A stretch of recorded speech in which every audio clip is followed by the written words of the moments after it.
Bismillahirrahmanirrahim. Assalamualaikum warahmatullahi wabarakatuh. Halo teman-teman, jumpa lagi di channel Ojowati.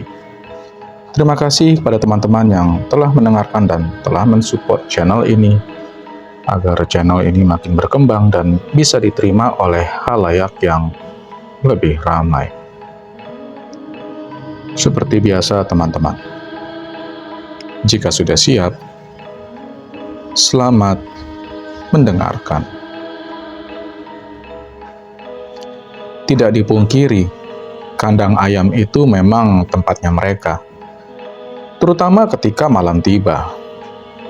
Selama hampir 5 tahun saya bekerja di sana, ada saja cerita-cerita yang membuat bulu kuduk merinding tentang kandang ayam. Saya akan membaginya dalam beberapa cerita di cerita kali ini, dengan sumber para pegawai yang satu kantor dengan saya, dimulai dari anak kandang, supir pakan, dan para karyawan sendiri. Bahkan ada satu peternak yang ternyata memang sengaja menempatkan mereka di sana karena suatu hal. Dimulai dari kehidupan anak kandang.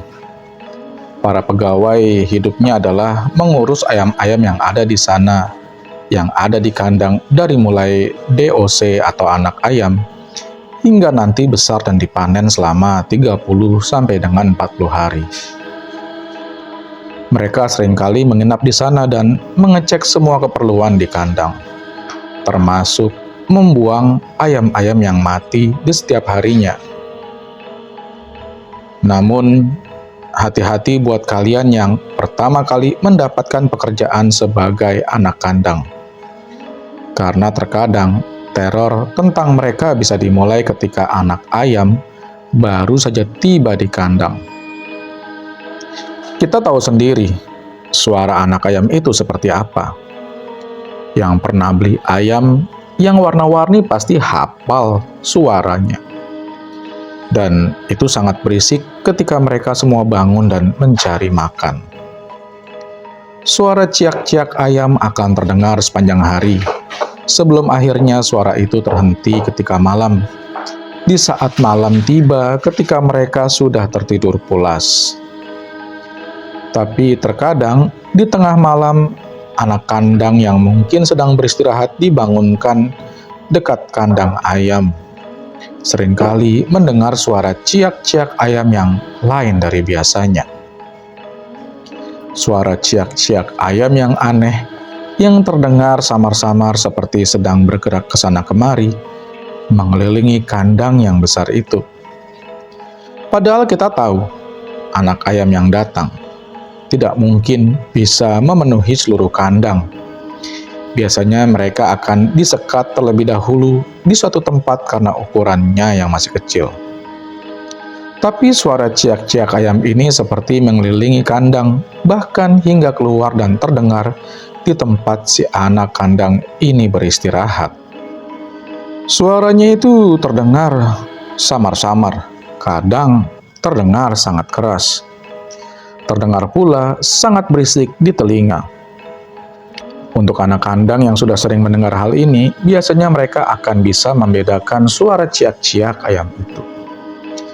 Namun berbeda apabila kita masih baru bekerja di sana. Ada suatu kekhawatiran akan anak ayam itu yang bisa saja dimangsa oleh predator malam seperti tikus besar, kucing, atau hewan-hewan lainnya yang bisa memakan mereka. Alhasil mereka akan terbangun dan mengecek kondisi kandang. Mereka akan beruntung ketika mereka mendapatkan kandang yang terang benderang dan tak jauh dari pemukiman warga. Tapi itu jarang terjadi, karena kandang ayam yang populasinya besar biasanya akan sedikit menjauh dengan pemukiman warga. Nah, ketika dia mengecek situasi ketika malam-malam itu, tak jarang mereka akan menemukan sesuatu yang membuat mereka ketakutan.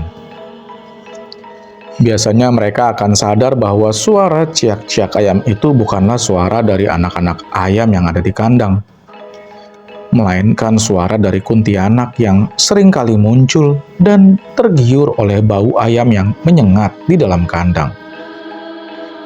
Suaranya disamarkan seperti ciak-ciak ayam, dan terkadang ketika dia bertemu dengan anak kandang yang sedang mengecek kandang pada malam itu, suaranya akan berubah menjadi suara tertawa dan tangisan yang membuat mereka lari ketakutan dan baru balik lagi ketika pagi tiba. Selain anak kandang, terkadang supir-supir yang pulang dan pergi ke kandang pun bisa menjadi korban. Mereka terkadang harus datang ke kandang ketika malam tiba, ketika sedang mengirimkan pakan ayam atau mengambil ayam yang sudah dipanen hari itu. Jarak yang jauh, jalanan yang terjal, serta jauh dari pemukiman, membuat supir-supir ini sering mengalami kejadian-kejadian horor di perjalanan. Seperti ada salah satu supir ekspedisi yang sempat memperlihatkan video ketika dirinya akan pulang dari kandang setelah mengantarkan mutasi pakan dari kandang yang sudah dipanen. Seperti biasa, supir yang ditemani kenek pada saat itu menurunkan pakan di kandang tersebut dengan bantuan anak kandang yang selalu siaga di kandang. Hingga tak terasa, waktu sudah menunjukkan jam 11 malam. Awalnya supir tersebut akan menginap di kandang itu dan berangkat di pagi harinya. Namun karena besoknya ada jadwal pengiriman kembali di kandang yang berbeda, maka dia mau tidak mau harus pulang dan harus menembus kegelapan untuk sampai di kantor pada malam itu. Setelah semua pakan diturunkan dan menyeruput satu gelas kopi serta rokok agar tidak mengantuk, akhirnya mereka pun pamit dan pulang melewati kebun dan hutan kecil dari kandang tersebut hingga menuju jalan besar. Tapi tepat ketika mobilnya memutar arah, tiba-tiba lampu mobil yang menyala itu menyorot sesuatu yang berdiri di antara pepohonan yang ada di kebun. Dia berdiri dan menyamping, seperti sedang menatap ke arah kandang. Tubuhnya kaku dengan balutan kain kafan yang berwarna putih. Kaki, tubuh, serta kepalanya terikat oleh tali yang mengikatnya, yang kita kenal dengan nama pocong.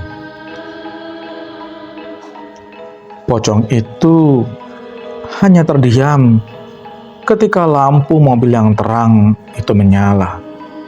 Sontak, sopir tersebut langsung merekamnya dan dalam mobil. Dia ragu apakah dia akan pulang pada malam ini atau menginap terlebih dahulu di kandang dan pulang ketika pagi tiba. Karena apabila dia ingin pulang, dia harus melewati jalanan itu dan mau tidak mau dia harus melintas tepat di sebelah pocong yang sedang berdiri di sana. Merasa tidak kuat dengan sosok pocong itu, akhirnya supir tersebut mematikan lampu yang ada di mobilnya untuk sementara. Dia mencoba menenangkan hatinya agar tidak ketakutan lagi atas apa yang dia lihat. Namun, ternyata ketika lampunya dimatikan, dia tidak melihat sosok itu. Semuanya nampak gelap gulita. Bahkan sosok pocong yang seharusnya terlihat oleh mata akibat pantulan cahaya dari lampu yang menyala di kandang, kini menghilang begitu saja. Hal itu tentu saja membuat supir dan keneknya saling bertatap mata satu sama lain. Dorongan untuk pulang semakin besar karena dia akan kena marah staf ekspedisi kalau dia telat sampai ke kantor. Apalagi staf ekspedisi di tempat saya bekerja memang sedikit tegas karena banyak kandang yang harus mereka datangi di hari itu. Alhasil, dia akhirnya menyalakan kembali mobilnya. Namun, lampu depan yang seharusnya menyala kini dimatikan. Dia menjalankan mobilnya secara perlahan melewati kebun itu dengan lampu yang menyala di luar kandang sebagai penerangnya. Rasa takut, was-was, dan khawatir si pocong itu muncul pasti dirasakan oleh kedua orang itu. Namun hal itu menjadi sebuah perasaan lega ketika dia berhasil melewati kebun tersebut dan menyalakan lampunya lagi, sembari mengebut mobilnya agar segera sampai di jalanan besar yang terang benderang oleh lampu jalan yang terang. Biasanya yang sering muncul di kandang kalau selain Teteh Kunti ya pocong. Tapi ada satu cerita lagi yang diceritakan oleh teman satu meja yang ada di ruangan saya. Dia orang Semarang, anak peternakan yang kini kerja di tempat saya bekerja. Dia menceritakan tentang salah satu kandang di Semarang yang membuat dirinya bergidik ketakutan ketika dia mengingat-ingat cerita itu. Dimulai dengan datangnya pegawai baru yang merupakan anak kandang di kandang ayam itu. 3 orang itu adalah ibu-ibu yang letaknya sedikit agak jauh dari kandang, melewati beberapa kampung untuk sampai ke kandang tempat mereka bekerja. Awalnya baik-baik saja ketika mereka bekerja seperti biasa. Mereka setiap pagi membuka karung pakan, mengisi tempat pakan ayam dengan gayung kecil yang tersebar di beberapa titik di kandang itu. Karena ketika memberi pakan ayam, ada hitung-hitungannya. Jadi mereka selalu estimasi berapa karung setiap hari mereka memberi pakan ayam. Hari pertama mereka bisa menghabiskan 1 karung pakan. Hari kedua mereka juga sama menghabiskan 1 karung pakan. Hari ketiga, karena bobot ayam meningkat, maka semakin banyak karung pakan yang mereka buka. Namun semakin lama mereka di sana, mereka menemukan kejanggalan. Entah mengapa, pemberian pakan yang seharusnya melebihi standar kini mendadak lebih. Seperti ada yang membantu mereka dan menghabiskan sisa-sisa pakan dari karung yang terbuka.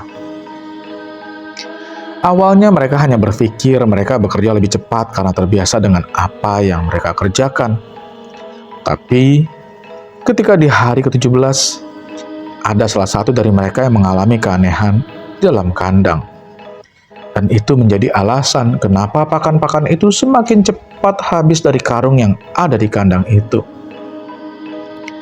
Mereka seperti biasa memberi makan, membuka karung-karung pakan, dan membawa gayung kecil untuk dimasukkan ke tempat makan kandang.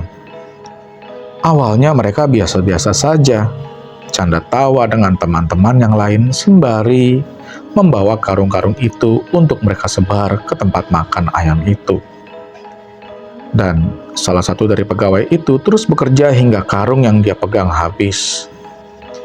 Hingga ketika dia sedang memasukkan pakan-pakan itu, dia secara jelas melihat ada tangan lain yang ikut menambahkan pakan tersebut dari karung yang dia bawa. Awalnya dia menyangka bahwa itu adalah temannya yang sudah selesai mengisi tempat makan ayam dan kini membantunya. Namun ketika dia membalikkan badan, dia tidak melihat siapapun di belakangnya. Kosong, benar-benar kosong. Tidak ada sosok temannya yang membantu dirinya di belakang sana. Tapi dia baru sadar. Di tengah-tengah rasa herannya itu, dia merasakan ada tangan yang masuk ke dalam karung dan membawa pakan ayam dengan telapak tangannya. Hal itu tentu saja membuat pandangannya beralih ke karung pakan yang dia bawa. Dan ketika dia melihat hal tersebut, dia terdiam. Tubuhnya tidak bergerak seperti ingin sekali berteriak namun tidak bisa. Bagaimana tidak? Yang dia lihat adalah 2 tangan kiri dan kanan yang melayang begitu saja, mengambil pakan dari karung yang terbuka dengan telapak tangannya dan memasukkannya ke dalam tempat makan ayam yang ada di dekatnya. Tangan itu sangatlah pucat, seperti tangan mayat yang melayang tanpa tubuh. Hanya sebatas telapak tangan hingga lengan dengan daging yang sudah membusuk. Hal itu seketika membuat dirinya ketakutan. Detak jantungnya yang berdetak kencang dengan kedua tangan yang bergetar ketika memegang pakan yang dia pegang. Namun entah mengapa, setelah orang itu melihat kedua tangan tersebut, tangan itu seketika menghilang secara perlahan. Dia melayang ke ujung kandang, ke tempat istirahat para pegawai kandang dan menghilang di sana. Setelah tangan itu menghilang, barulah pegawai ini bisa kembali bergerak. Dia berlari sambil menangis, mengejar dua temannya yang ternyata sudah keluar kandang terlebih dahulu. Dua temannya ini nampaknya tidak sadar apabila mereka dibantu oleh kedua tangan yang melayang itu hingga pakan mereka habis dan mereka keluar begitu saja dari kandang tanpa merasakan ada yang janggal di belakang mereka. Dan untuk pegawai yang terakhir ini, dia baru sadar bahwa dia dibantu oleh kedua tangan ini karena dia berbalik ke belakang pada saat itu. Tentu saja hal itu menjadi pembicaraan, apalagi pegawai itu adalah ibu-ibu yang tinggal tak jauh dari kandang. Hingga tak lama kemudian mereka pun mengetahui siapa pemilik kandang itu dan kenapa muncul kedua tangan tersebut. Ternyata kedua tangan itu sepertinya adalah pegawai yang dulu pernah bekerja di kandang ini. Salah satu pemuda yang biasa menjaga kandang ini sendirian. Tapi orang yang memiliki kandang itu pada awalnya adalah seorang yang melakukan pesugihan, sehingga menumbalkan sang pegawai kandang ini. Dia yang selesai kerja dan pulang dari kandang, entah mengapa tiba-tiba terjatuh tepat di depan rumah dan meninggal tak lama kemudian. Setelah itu muncullah rumor-rumor tentang kandang ini, tentang suatu yang seringkali muncul di dalam kandang. Seperti ada seseorang yang masih bekerja dalam kandang yang ditutup terpal yang rapat itu. Padahal, setelah pegawai itu meninggal, tidak pernah lagi ada pegawai lain yang menggantikan dirinya hingga ayam tersebut panen. Dan setelah panen, kandang itu sempat kosong dan kemudian dijual kepada pemiliknya yang sekarang. Sepertinya kedua tangan itu adalah pegawai yang ditumbalkan, yang masih merasa bahwa dirinya masih bekerja dalam kandang untuk mengurus ayam-ayam yang ada di sana. Meskipun dirinya sudah berbeda alam, tapi dirinya seperti masih mempunyai sebuah hutang yang belum dia selesaikan semasa hidup. Memang, kandang ayam, kandang sapi, kandang domba, kalau kalian perhatikan, tempat itu sebenarnya bisa lebih seram daripada rumah kosong.